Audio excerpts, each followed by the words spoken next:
Former Norton Member of Parliament Temba Mliswa has expressed anguish over the arrest of his 20-year-old daughter Mliswa Chanetsa last week for possession of illegal drugs.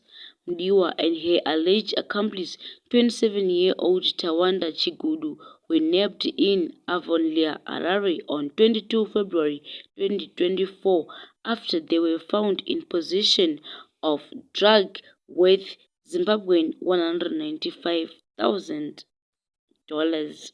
Penalties for those who sell, even politicians, should even be stiffer as they endanger other people. Peddling drugs should be equated with attempted murder, as the path of drug use is one highway to death. I have seen children in a mess because of drug use. Siaguka, Siamtoriro, Siaguka. I remain an advocate for drug substance abuse. As you read that my daughter Mliswa was found with drugs together with a boyfriend. The law must take its course, unfortunately. One, she's injuring herself. Secondly, she injures others in the process. So to me, I would not want other people to be injured by my daughter. I would rather have a situation where my daughter injures herself. In injuring herself, I can deal with it, but I cannot deal with anything outside that.